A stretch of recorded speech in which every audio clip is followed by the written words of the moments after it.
for such a great introduction and reception. I can't wait to hear the speaker myself. You know, sometimes these honors can backfire. Recently, New York Magazine chose me as one of the 100 smartest people in New York.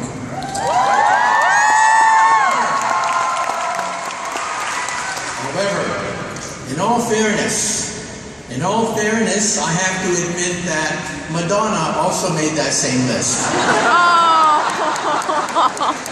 And next year, they tell me that Lady Gaga is going to push me off the list entirely. Well, today, I'm going to predict the future.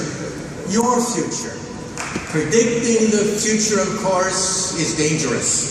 Let me quote from that great philosopher of the Western world, Yogi Berra. Yogi Berra once said, quote, "Prediction is awfully hard to do, especially if it's about the future." Well, even Woody Allen, the comedian, is worried about the future. Let me quote from him. Woody Allen once said, quote, "Eternity is an awful long time, especially toward the end." Well, sometimes people come up to me and say, "Professor, you're a physicist. What has quantum physics done for me lately?" And I tell them, well, we quantum physicists invented the transistor.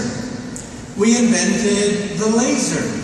We helped to create the internet and modern civilization. And don't forget, we physicists also invented television, radio, radar. We invented the X-ray machine, the MRI machine. We created the space program, and we created the GPS system. And we physicists love to make predictions.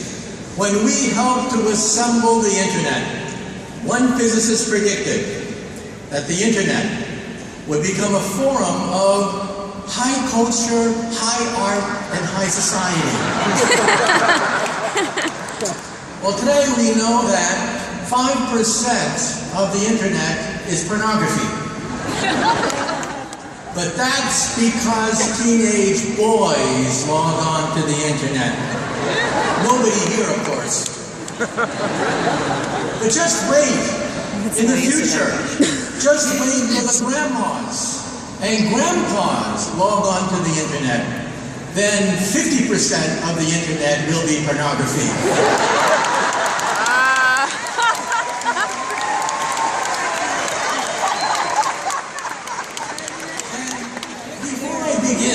To give you a guided tour of the future, let me tell you a short cautionary story. Over 200 years ago, we had the Great French Revolution. And one day there were 3 gentlemen about to have their heads cut off at the guillotine. There was a priest, a lawyer, and a theoretical physicist, just like me, about to lose their head. Well, they put the priest's head on the chopping block, and they asked him, "Do you have any last words?" And he said, "Yes." He said, God from above shall set me free." Well, all eyes were on the blade. They raised the blade. The blade came down, swish, and stopped right before it hit the neck of the priest. They cried, "Gasp! They'd never seen this before."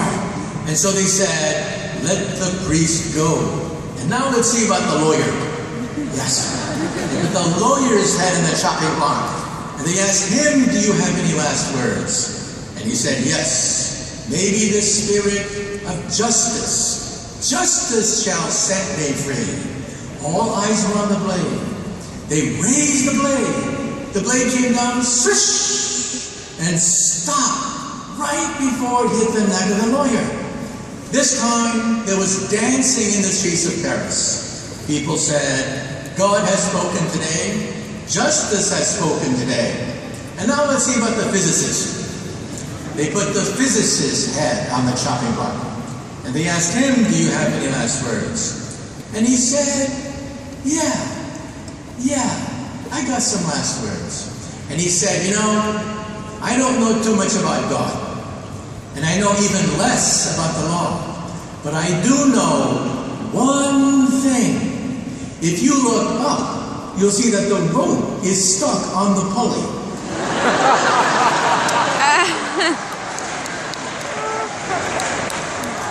And then he said, if you remove the rope, the blade should come down real good. Big mistake. Big mistake.